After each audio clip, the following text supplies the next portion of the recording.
선생님이 설교하러 나왔어요. 근데 선생님 설교가 처음이에요.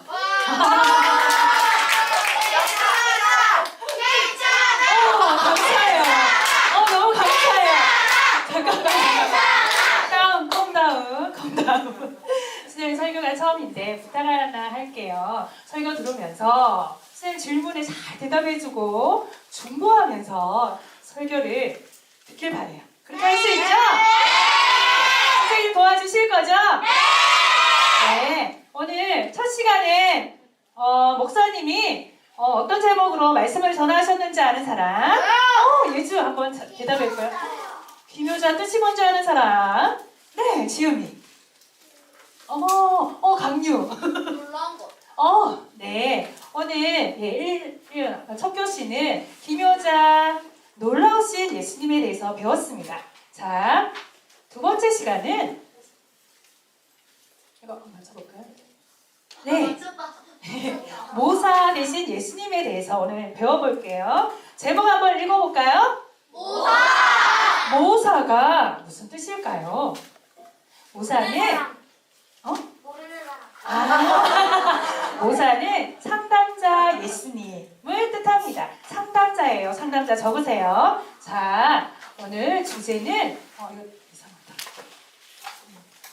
자, 설교 주제를 말씀드릴게요. 모사 대신 예수님께 우리는 모든 문제를 말씀드릴 수 있어요 라는 제목을 가지고 오늘 말씀을 전할 거예요. 자, 오늘 본문 말씀은 다 같이 읽어볼까요? 시작! 누가복음 7장 25절에서 37절 말씀. 혹시 이 말씀 기억하는 사람 손 들어보세요. 아무도 없어요? 이거 얼마 전에 목사님이 누가 강도 만난 자의 이웃인가 기억나세요? 네, 그 제목을, 그 말씀을 가지고 선생님이 모사 대신 예수님께 우리는 모든 것을 말씀드릴 수 있어요 라는 제목으로 말씀을 다시 한번 나눠보도록 하겠습니다. 그러면 25절부터 37절까지 말씀을 한번 우리가 교독할게요. 자, 25절 우리 친구들이 먼저 읽습니다. 시작!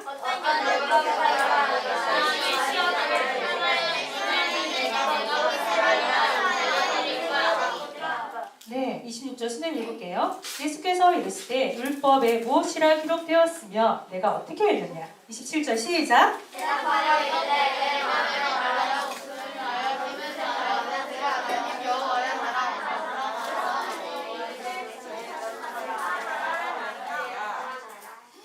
통일돼서 읽었으면 좋겠습니다. 28절 선생님 읽을게요. 예수께서 이르시되 내 대답이 옳도다. 이를 행하라. 그리하면 살리라 하시니 29절 다 같이 큰 소리로 한 목소리로 시작. 그 사람이 자기를 우리에게 여짜오되 그러면 내 이웃이 누구니까? 네.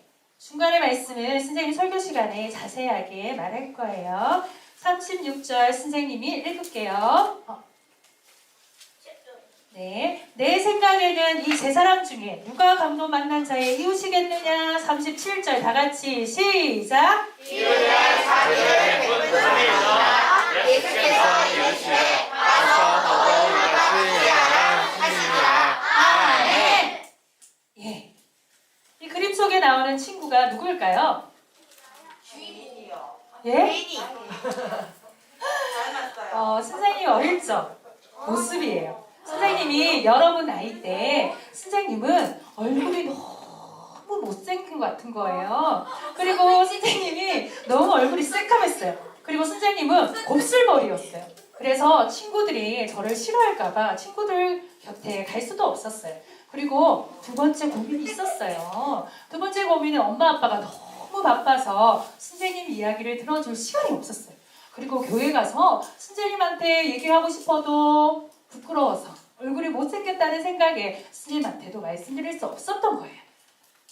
자, 선생님은 여러분 나이 때 엄청난 고민을 가지고 혼자 외롭게 그렇게 지냈어요. 자, 우리 친구들은 고민과 문제가 없나요? 있어요. 선생님 부모님과 다른 부모님이 알 수 없지만 고민이 다 있죠? 예, 고민 없는 사람은 분명히 없을 거예요.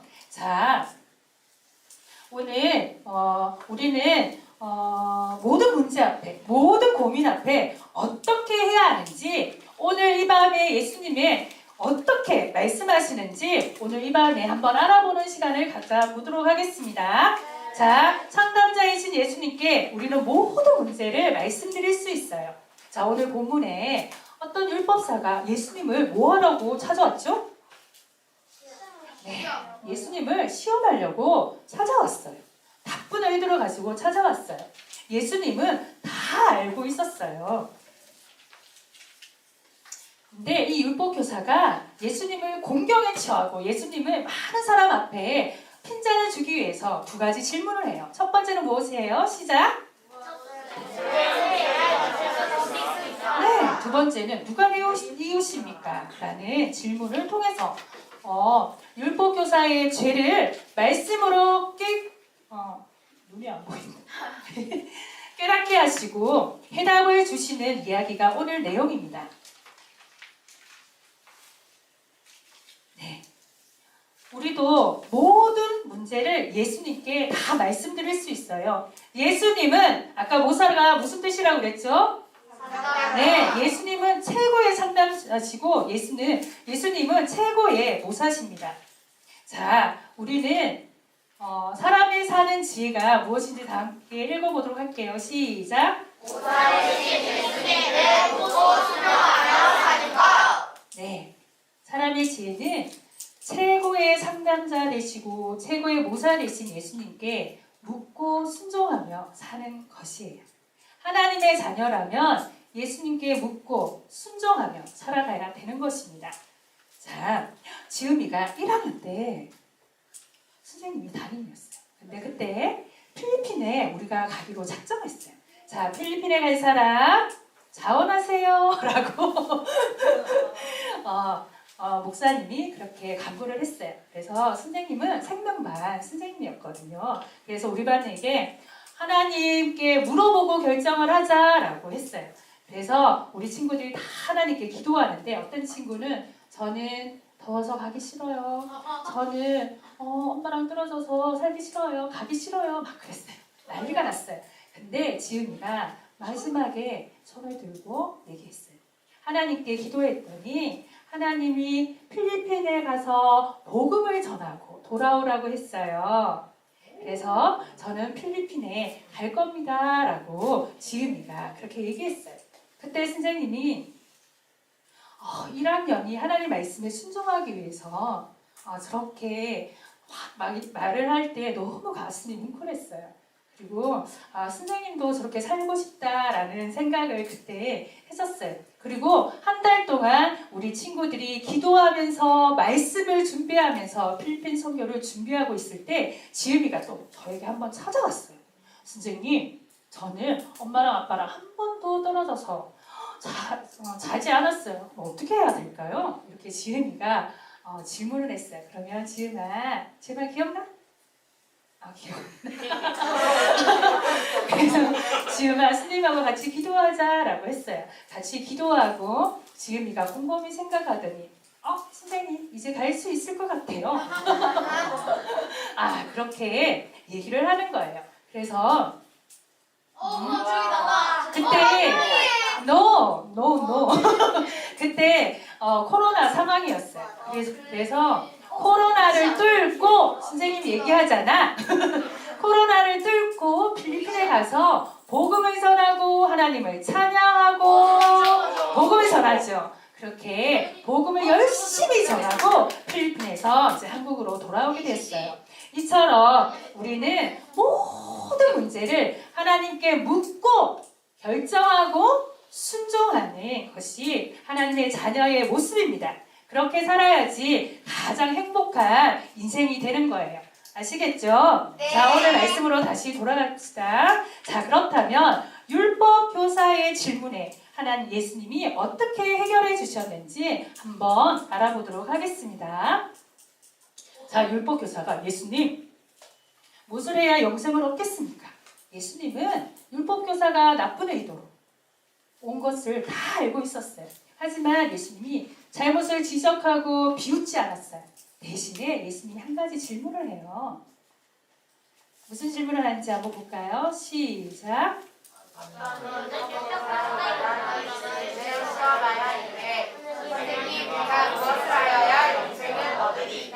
예수님이 율법에 무엇이라 기록되어 있으며 내가 어떻게 읽느냐라고 예수님이 질문했어요. 근데 율법 교사는 말씀을 많이 아는 사람이에요. 그래서 많은 사람들 앞에 자기가 말씀을 많이 안다는 것을 막 자랑하고 막 선포하고 싶었어요. 그래서 예수님의 질문에 내 마음을 다하여 목숨을 다하여 힘을 다하여 뜻을 다하여 주 너희 하나님을 사랑하고 내 이웃을 내 몸과 같이 사랑하라 라고 되어 있습니다 라고 대답을 했어요. 그때 예수님이 어떻게 하면 영생을 얻는지 답을 주십니다. 내 말이 옳도다. 마음을 다하고 목숨을 다하고 뜻을 다하고 힘을 다하여 그렇게 행하라. 그리하면 네가 영생을 얻을 것이다 라고 해답을 주셨어요. 그런데 율법교사가 또 자기 의를 막 사람들에게 나타내고 싶은 거예요. 자기가 잘난 것을 또 막 과시하고 싶은 거예요. 그래서 그러면 내 이웃이 누구입니까? 라고 다시 질문을 했어요. 이처럼 율법교사는 나쁜 의도를 가지고 예수님한테 왔지만 예수님은 그것을 다 알고 있었어요. 율법교사는 말씀을 많이 알아요. 그런데 마음으로 가슴으로 그 말씀을 실천하지도 않고 예수님을 사랑하지도 않고 예수님의 말씀에 순종하지 않았어요. 우리 친구들 가슴에 손 얹고 한번 생각해 보세요. 내가 율법교사의 모습이 없는지, 말씀을 많이 배우고 말씀을 많이 읽고 내가 말씀에 순종하고 있는지. 예수님은 이렇게 말씀하세요. 둘이 잘 들어. 말씀을 듣는 것으로 충분하지 않다 이렇게 말씀하셨어요. 말씀을 들었으면 그 말씀에 순종하는 데까지 나아가는 것이 하나님의 자녀다라고 예수님은 가르쳤어요. 그런데 율법교사의 잘못은 무엇일까요? 예수님이 깨닫게 하셨을 때 율법교사는 예수님께 예수님 저는 예수님을 믿지 않아요. 예수님 말씀을 많이 알지만 저는 말씀에 실천하지 않았어요. 솔직하게 예수님께 말을 해야 했어요. 근데 율법교사는 그것을 숨겼어요. 이것이 우리의 모습입니다. 우리나 율법교사나 다 죄를 가지고 태어나요. 우리는 죄를 범하고 죄 가운데 살아가는 인생이에요. 자, 우리 죄를 한번 지적해 볼까요? 자, 우리는 예배 시간에 떠들면서 예배를 드려요. 이거 하나님이 좀 싫어하세요. 그리고 너는 내 친구, 너는 내 친구 아니야 평가하는 거 예수님이 싫어하세요. 그리고 엄마 아빠 말씀을 잘 안 듣는 거 예수님이 싫어하세요. 자, 이제는 우리 친구들이 예수님 말씀을 들었으면 순종하는 데까지 나아가기를 축복합니다. 만약에 나아가지 않으면 선생님이 한번 예를 들어볼까요? 연지 엄마가 연진아 이거 해 라고 말씀을 했어요. 근데 연진이가 네 어머니 라고 했어요. 근데 연진이가 실천하지 않았어요. 어머니가 해초리를 가지고 연진이를 때렸어요. 아플까요? 안 아플까요? 아파요. 아프죠. 우리가 말씀을 듣고 실천하지 않으면 이렇게 인생이 아파요. 한 가지 더 예를 들어볼까요? 우리가 말씀을 듣고 실천하지 않으면 우리 밤길을 가다가 이게 손전등이야 켜지 않고 밤길을 가면 비틀비틀 어두운 가운데 걷다가 위험에 빠질 수도 있잖아요. 말씀을 듣고 행하지 않는 사람은 인생이 비틀비틀 위험 가운데 빠지는 것과 똑같은 거예요. 알겠어요? 네. 그래서 우리가 많은 죄를 짓고 율법교사나 우리가 죄 가운데 살다가 어떻게 될까요? 모든 사람이 죄를 범하였으니 하나님의 영광에 이르지 못한다라고 예수님은 알고 있었어요. 보세요. 죄 가운데 살면 죄의 결과는 무엇이에요? 어머 놀래라. 너무 잘하네. 죄 삭슨, 사망, 그리고 죽음, 그리고 지옥이. 예수님은 아주 잘 알고 있었어요. 예수님이 우리를 긍휼히 여기는 마음으로 십자가에 달려 돌아가시고 피 흘림이 없으면 제사함이 없다라는 것을 아시고 우리를 긍휼히 여기사 십자가에서 피 흘려 주셨어요. 그리고 우리에게 제사함을 주셨어요. 그리고 우리의 구원자가 되어 주셨어요. 그리고 구원자일 뿐만 아니고 예수님은 최고의 상담자, 최고의 해결사, 최고의 모사가 되시는 분이 우리 예수님임을 우리 친구들이 알았으면 좋겠어요. 네. 네, 두 번째 질문입니다. 누가 그러면 죄였습니까? 라고 또 당당하게 예수님께 질문합니다. 예수님은 이때쯤 되면 율법 교사가 이제는 좀 잘못을 깨닫고 영생을 얻게 하려고 그리고 하나님 말씀에 순종하며 살아라고 한 이야기를 들려주십니다. 자, 이야기를 잘 들어보세요. 네, 어떤 사람이 예루살렘에서 여리고로 막 가고 있었어요. 그런데 가다가 강도를 만났어요. 벌써 쓰러졌네. 강도가 윗사람의 옷을 다 벗기고 죽을 만큼 때리고 휘를 가버렸어요. 근데 때마치 그때 누가 지나갔을까요? 예수님. 아니야. 한 제사장이 그때 그 길을 딱 지나가는데 죽어가는 사람을 보았어요. 제사장은 하나님 말씀을 많이 알고 하나님 말씀에 순종하는 사람이었어요. 그래서 딱 보고 케어해주고 긍휼히 여겨서 이렇게 하나님 말씀에 순종할 줄 알았는데 그냥 휘 가버렸어요. 두 번째는 누굴까요? 레인이에요. 한 레인이 길을 가다가 죽어가는 사람 봤어요. 레인도 그냥 휘 지나가 버렸어요. 레인은 오늘날 누굴까요?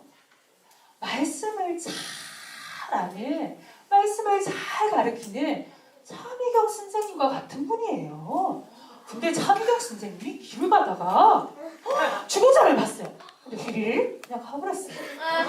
우리가 생각하기에 예를 들어서 우리가 생각하기에 제사장은 오늘날 뭘까요? 목사님이죠. 제사장은 목사님이에요. 강유야, 아버지 뭐 하시노? 어? 너네 아버지 뭐 하시노? 일하셔요. 아, 강유 아버지는 목사님이세요. 강유 아버지 성함이 어떻게 되노? 성함이 어떻게 되노? 이름 방남. 이름 몰라하지 마. 아빠 이름. 강유 아버지의 성함은 강성민 목사님이세요. 목사님이 지나가다가 하나님의 말씀들 실천하지도 않고 하나님 내 이웃을 내 몸까지 사랑하지도 않고 휘리 가버린 거예요. 보세요. 오늘날 목사님이나 레위인이나 차미경 선생님처럼 말씀 잘 전하는 사람은 하나님의 말씀도 많이 알고 그리고 하나님의 말씀에 순종하는 사람인 것 같잖아요. 근데 놀랍게도 그냥 확 지나가 버렸어요. 그런데 더 놀라운 것은 유대인들이 가장 싫어하는 사마리아인이 지나갔어요. 근데 사마리아인이 여행 가다가 그 사람을 죽어가는 사람을 본 거예요. 근데 죽어가는 사람을 보고 예수님처럼 긍휼히 여기는, 불쌍히 여기는 마음이 있었어요. 그래서 말에서 내려서 그 사람에게 기름을 발라주고 포도주를 발라서 상처를 치료하고 붕대로 이렇게 감으며 오늘날에 여관에 가서 밤새 죽지 말라고 이 사람을 간호했어요. 그리고 그 다음날 여관 주인에게 데나리온 2개를 주면서 데나리온 2개 화폐 가치가 얼마일까요? 지금 5만 원? 2천만 원. 하루 5만 원? 뭔가 하루 뭔가 얼마일까? 10만 원, 20만 원. 옳지. 20만 원에서 30만 원 정도의 돈을 딱 주면서 이 사람이 죽지 않도록 제가 돌아올 때까지 잘 간호해 주세요. 이렇게 얘기했어요. 그리고 더 추가되는 비용은 제가 돌아와서 드리겠습니다. 라고 하고 갔어요. 예수님이 이 이야기를 들려주면서 우리 율법 교사에게 질문을 했어요. 누가 강도 만난 자의 이웃이겠느냐? 그때 율법 교사는 굉장히 부끄러웠을까요? 왜 부끄러웠을까요? 지우야, 서지우야, 왜 부끄러웠을까?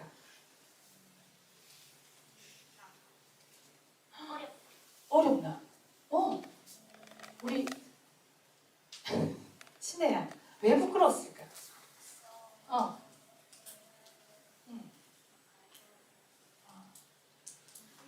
왜 부끄러웠을까? 율법교사는 하나님 말씀을 잘하는 사람이었어요. 그리고 하나님의 말씀을 순종해야 하는 사람이었어요. 그런데 자기가 똑같이 말씀을 많이 하는 제사장과 레위인이 그냥 돌보지도 않고 하나님 말씀에 순종하지도 않고 그냥 지나가 버렸어요. 근데 더 충격적인 거는 자기가 가장 싫어하는 사마리아인이 내 이웃을 내 몸같이 사랑하라는 하나님 말씀에 순종하는 것을 보고 자기가 굉장히 부끄러웠을 거예요. 그래서 예수님의 대답에 자비를 베푸는 자인이다 라고 작은 목소리로 대답했을 것 같아요. 자, 예수님의 해결책이 무엇이었을까요? 다 같이 읽어볼까요? 시작! 예수님은 율법교사가 잘못을 깨닫기를 바라며 가서 너도 이와 같이 행하라 라고 질문에 정확하게 이 사람의 잘못을 지적하고 충고하면서 해답을 주시는 내용이 오늘 본문의 말씀이에요. 결론입니다. 여러분, 선생님도 고민이 있고 여러분도 말 못하는 고민이 있을 거예요. 자, 오늘 말씀처럼 우리는 오늘 말씀을 들으면서 우리가 적용해 볼까요? 우리의 모든 문제, 우리의 모든 고민을 이제는 하나님께, 예수님께 말씀드릴 수 있어야 되는 거예요. 아시겠어요? 네. 예수님은 최고의 상담자, 최고의 모사시기 때문입니다. 네. 사람의 사는 지혜가 뭐라고 얘기했죠? 아는 사람? 네, 지우. 모사 대신 예수님께 사랑하는 사는 거. 네. 모사 대신 예수님께 묻고 순종하며 사는 거예요. 네. 자, 같이 한번 읽어볼까요? 시작! 너희 중에 누구든지 죄가 부족하거든 하나님께 구하라. 그리하면 주시리라. 라고 말씀합니다. 네. 자, 우리는 이제 예수님께 우리의 모든 문제를 말씀드릴 수 있어요. 그러면 최고의 해결사, 최고의 상담자이신 예수님께서 나의 모든 고민과 모든 문제를 해결해 주실 겁니다. 아멘? 아멘! 선생님이 이런 일이 있었어요. 아빠가 돌아가실 뻔했어요. 병원 갔더니 죽은 피가 흐른대요. 죽은 피가 흐른대요. 그래서 의사 20명이 저에게 왔어요. 아빠 이제 곧 돌아가십니다. 중환자실 가서 장례를 준비할 테니까 집에서 장례를 준비하세요. 이렇게 얘기했어요. 그때 선생님 울지 않았어요. 어떻게 했을까요? 네, 예수님께 모든 문제를 말씀드렸어요. 예수님, 아빠가 죽는데요. 예수님, 의사가 20명 와서 아빠가 죽는데요. 장례 준비하래요. 예수님, 죽은 피가 흐른대요. 예수님, 죽은 자도 살리시는 예수님, 아빠를 살려주세요. 라고 예수님께 모든 것을 말씀드렸어요. 그랬더니 예수님이 해답을 주셨어요. 어떻게 주셨냐면, 사랑하는 딸아, 내가 십자가에 죽을 때 뼈가 하나 상하지 않고 내가 죽었다가 부활한 것처럼 너희 아버지 장기 하나 상하지 않고 그대로 태어나실 거야 라고 해답을 주셨어요. 그때 선생님은 순종했어요. 그리고 아빠 손을 줘봐요. 꼭 잡고 아빠 중환자실에 죽으러 가는 거 아니야. 아빠 하나님이 아빠를 살려준다고 그랬어. 그래서 중환자실에 가서 기도하고 있어요 라고 얘기했어요. 그리고 3일 만에 놀라운 변화가 있었어요. 어떻게 죽은 피가 흐르면 사람이 어떻게 되는지 아세요? 죽어요. 네, 100명 중에 99명이 죽어요. 그러면 99%가 죽는 거잖아요. 이것도 위험한 병인데 죽은 피가 돌다가 눈에 죽은 피가 딱 하나 보였어요. 그럼 어떻게 될까요? 아니요, 실명돼요. 죽은 피가 막 돌다가 심장이 딱 바뀌었어요, 하나가. 그러면 심장마비로 딱 죽어요. 죽은 피가 막 돌다가 콩팥에 딱 박혔어요. 그러면 콩팥 기능이 막 마비돼서 사람이 소변이 안 나오면 어떻게 될까요? 온몸 땡땡 부어서 죽어요. 아빠 병원 이런 병이었어요. 근데 3일 만에 놀라운 변화가 있었어요. 죽은 피가 흐르면 얼굴과 온몸이 새까만데 아빠 피부가 하얗게 돌아왔어요. 그리고 놀라운 거는 예수님 말씀처럼 아빠의 온몸의 장기가 하나도 손상되지 아니하고 한 달 만에 퇴원했어요. 예수님은 이렇거든요. 예수님은 우리의 모든 문제를 우리가 말씀드리기만 하면 예수님은 모든 문제를 해결해 주시는 분이에요. 알겠죠? 하나님의 자녀라면 하나님께 예수님께 묻고 순종하며 살아가는 것이 하나님의 자녀의 모습입니다. 오늘 이 밤에 우리 친구들이 나의 모든 문제를 예수님께, 나의 모든 고민을 예수님께 말씀드리세요. 그러면 그 문제가 오늘 이 밤에 해결될 겁니다. 아시겠습니까? 자, 이제 마지막으로 하고 마칠게요. 선생님처럼 아빠가 아픈 사람 있나요? 네. 이 시간 하나님께 기도하세요. 그러면 예수님, 아빠가 아프대요. 예수님, 아빠가 암이에요. 예수님, 선생님처럼 아빠가 죽어가는 병이래요. 예수님, 이 시간 이 밤에 기도할 테니 예수님, 아빠 좀 살려주세요. 이렇게 기도하면 예수님이 우리의 문제를, 그 딸의 문제를, 그 사람의 문제를 해결해 주실 겁니다. 믿어요? 네. 그리고 선생님처럼 어렸을 때 선생님 어렸을 때 얼굴이 못생겼다고 자존감이 낮고 자신감이 없는 친구가 있나요? 아니요. 없어요? 그럼 만약에 그런 친구가 있다면 이 밤에 기도하세요. 예수님이 해결책을 주실 거예요. 예수님께 기도하면 사랑하는 딸아, 사랑하는 아들아, 너는 나의 가장 최고의 걸작품이야 라고 말씀해 주실 거예요. 교만한 친구가 있나요? 교만하지 않도록 기도하세요. 그리고 누가 나를 괴롭히는 친구가 있나요? 그러면 예수님, 오늘 그 친구에게 찾아가서 말씀 좀 해주세요. 그 친구가 나를 더 이상 괴롭히지 않도록 말씀 좀 해주세요. 그러면 예수님이 해결해 주실 거예요. 그 밤에 찾아가서 그 사람을 해결시킬 겁니다. 자, 이제 말씀을 마칠게요. 우리가 문제가 있고 고민이 있는데 해결되지 않은 것은 우리가 하나님께, 예수님께 말씀드리지 않은 거예요. 예수님은 최고의 모사, 최고의 상담자가 되세요. 그래서 우리가 엄마, 아빠에게 말씀하기 전에, 그리고 친구나 인터넷에 찾아보기 전에 나의 모든 문제, 우선순위가 나의 모든 문제, 나의 모든 고민을 예수님께 말하고 해결함 받는 이 밤이 되기를 축복합니다. 자, 이 시간 다 무릎 꿇으세요. 한번 예수님께 기도하겠습니다. 그리고 선생님이 하나 당부할게요. 북한 친구들은 한번 생각해 볼까요? 신도 아닌 김일성이나 신도 아닌 김정은한테 어떻게 예배하는지 아세요? 온 마음과 온 목숨을 다하여 주체사상이라는 책을 달달달달 외우면서 부르짖고 큰 소리로 예배하고 경배해요. 하물며 살아계신 하나님을 믿는 우리가 예배 태도가 엉망진창이면 예수님은 이제 너네 예배 태도 그렇게 하지 마 라고 말씀하실 거예요. 내 목숨을 다하고 내 힘을 다하고 우리가 최선을 다하여 예배드리는 우리 친구가 되었으면 좋겠습니다. 찬양할 때도 오늘 선생님 뒤에서 찬양을 들었는데 너무 기쁜 거예요. 왜냐하면 너무 큰 소리로 너무 이쁘게 하나님께 찬양을 했는데 여러분 그렇게 찬양했으면 좋겠습니다. 여러분의 평소의 찬양이 어떠냐면 예수와 예수와 이렇게 찬양해요. 예수님이 별로 기뻐하지 않으실 거예요. 예수와 예수와 이렇게 우리가 온 마음과 정성을 다하여 찬양하고 예배하는 우리 친구가 되었으면 좋겠습니다. 아멘. 여러분 불 좀 꺼주세요. 오늘 이 밤에 기도하겠습니다. 예수님, 오늘 이 시간 저 좀 만나주세요. 예수님은 최고의 상담자, 예수님은 최고의 모사가 되십니다.